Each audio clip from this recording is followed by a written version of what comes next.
estão vendo a palavra aí, insônia. Então a primeira coisa que a gente precisa entender é que insônia, ela é uma dificuldade, tá?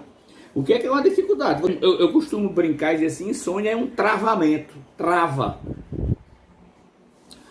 o sono, né? Agora não é uma dificuldade que apresenta um único dia, tá? A insônia, ela precisa ser uma dificuldade persistente, né? Ela é uma dificuldade persistente, que persiste. Isso não é um dia, não são dois, não são 3 dias, mas isso tem isso se torna quase uma constante na sua vida, essa dificuldade persistente que acontece. Agora, é persistente. Como é que essa dificuldade é persistente? Primeiro, ela é persistente com o início do sono, ou seja, você adormecer. Ela é persistente, essa dificuldade, com a duração do seu sono. Seu sono, para quem tem insônia, passa a ser pequeno, a duração dele. E é uma dificuldade persistente com a consolidação do sono. É aquela pessoa que dorme e acorda, dorme e acorda, dorme e acorda. Não mantém um sono cumprindo todas as fases. Ela pula fases, pula etapas, certo? Então a insônia não é simplesmente não dormir, não é? A insônia não é simplesmente não dormir, mas é uma dificuldade persistente em você adormecer, em você manter esse sono e você consolidar de que você cumpra as 2 fases e as 5 etapas, não é? Entendido até aí? Então vamos lá. A insônia também está relacionada com a qualidade do sono, apesar da oportunidade das circunstâncias adequadas para dormir. Agora, isso a gente tem que perceber. A insônia, ela só pode ser detectada quando a sua qualidade, o ambiente em que você dorme, tudo está adequado e mesmo assim você não dorme. Por exemplo, pedir muito que uma pessoa tenha uma boa qualidade de sono com a televisão ligada a noite inteira.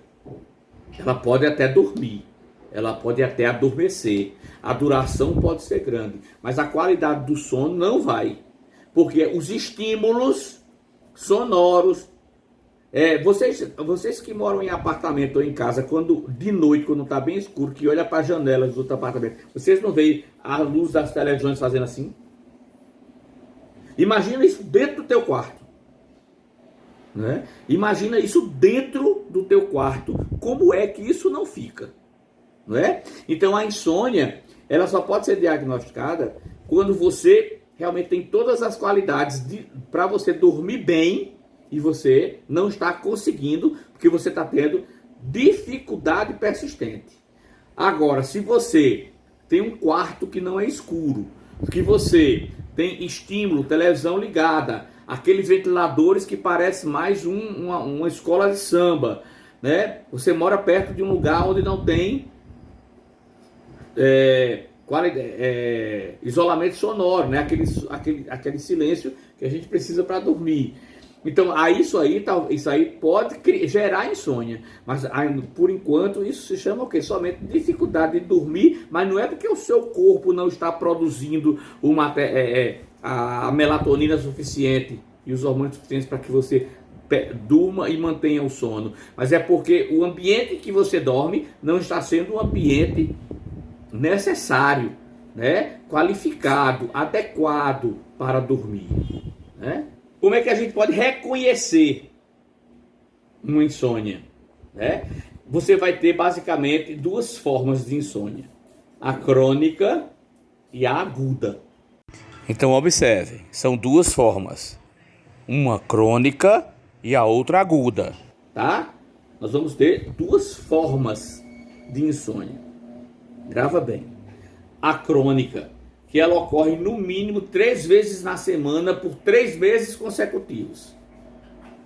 Então, se você, pelo menos 3 vezes na semana, durante 3 meses, você está tendo dificuldade persistente de dormir, você pode dizer que você está tendo uma insônia crônica. E a insônia aguda, né, é bem menos frequente que a crônica, causada por um problema específico, tá? Pontual. Vamos dizer assim, ela é temporária.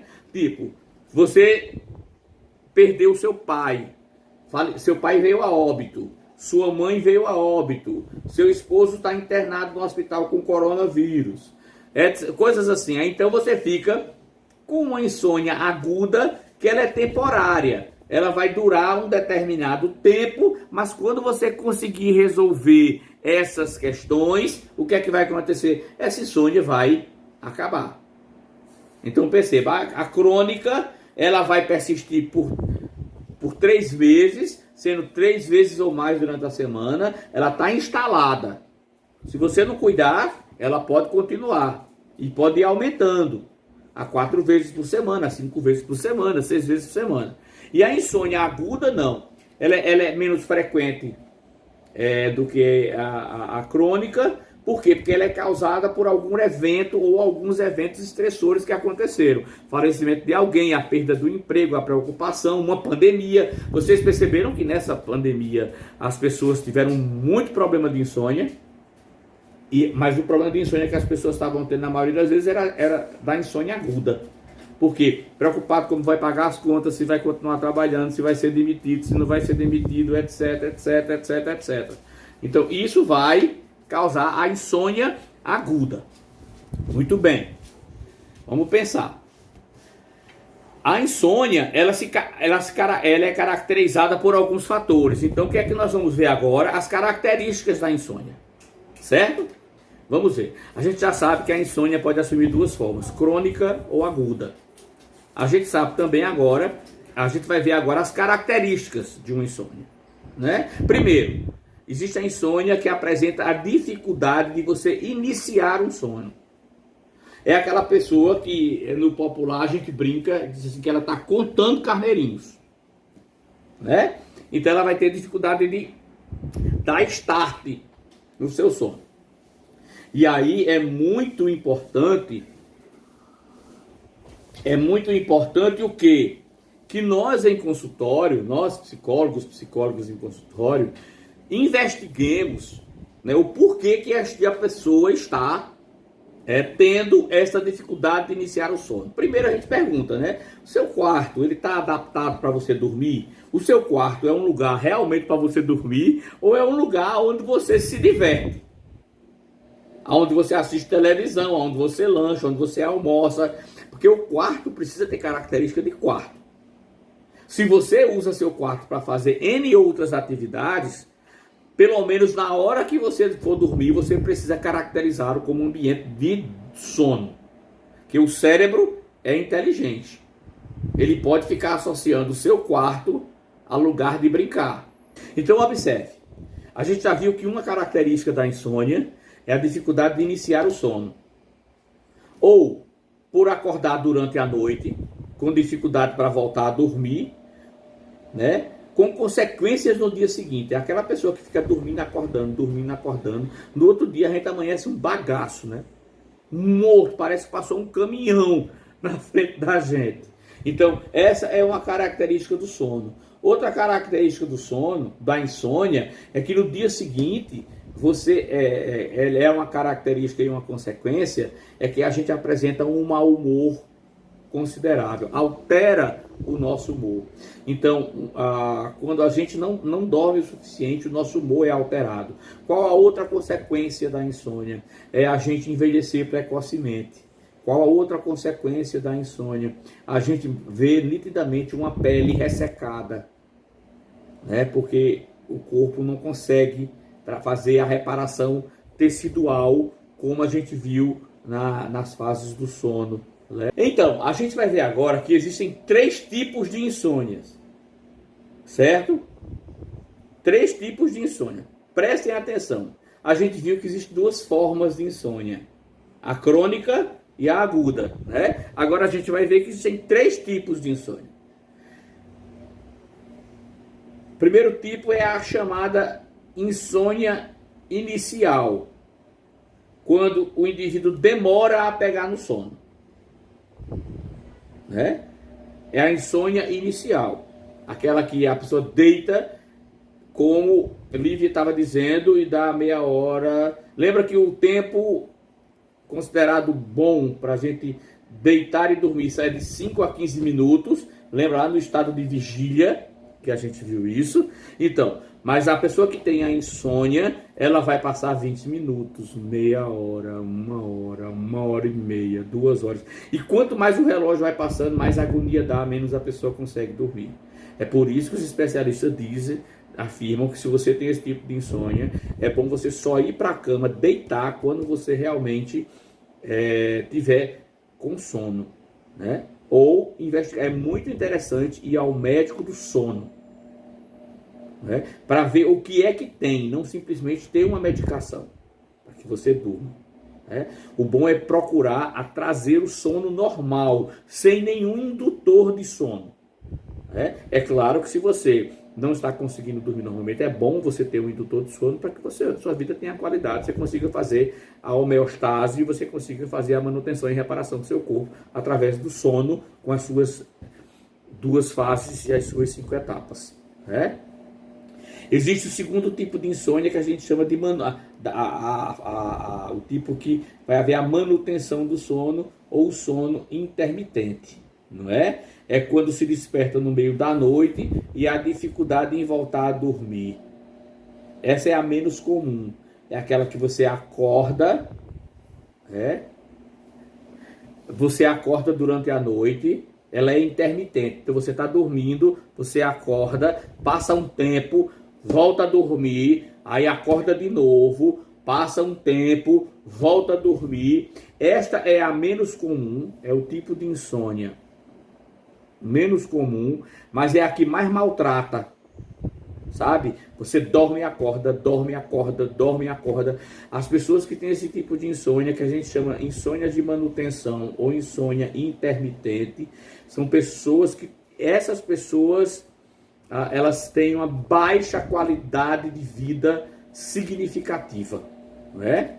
E tem a insônia que a gente chama, o terceiro tipo que a gente chama de insônia terminal, né? Que é aquela que se caracteriza pelo despertar precoce, né? Quando o indivíduo acorda muito antes do horário que desejaria acordar, mas não consegue voltar a dormir. É tipo, fui dormir 10 horas da noite, quando deu 1 hora da manhã eu me acordei e não dormi mais. Entendem a diferença? A insônia que a gente chama de terminal é aquela insônia em que você vai dormir, você pega no sono rápido, você não fica acordando e dormindo, mas você acorda e depois que você acorda você não dorme mais. Essa é um tipo de insônia muito comum, tanto a terminal como a inicial. A intermitente, ela já é mais difícil de você encontrar, não é? Essa insônia terminal é aquela que a pessoa fica de madrugada rodando pela casa. Ela foi dormir e aí ela dormiu 3, 4 horas, acordou e não tem quem faça ela dormir de novo. Então, aliás, os 3 tipos de insônia, não é, gente? Os 3 tipos de insônia, eles são prejudiciais, eles não estão dentro do espectro normal que a gente espera para uma noite de sono, e aí é preciso se investigar, né? E é preciso procurar um médico especialista para que ele dê o diagnóstico e nós, psicólogos, em consultório, possamos contribuir com isso, vendo, porque isso pode ser ansiedade, né? Isso pode ser sofrimentos, isso pode ser material no nosso inconsciente que vem abalando a nossa qualidade de sono. Então tudo isso precisa se ter um diagnóstico médico para que a gente possa ir e fazer a nossa avaliação psicológica. Também pode ser feita uma avaliação neuropsicológica, né, com um neuropsicólogo. Isso vai ajudar bastante a pessoa. Então nós temos 3 tipos de insônia, né, que é a chamada inicial, a chamada intermitente e a chamada terminal. Certo?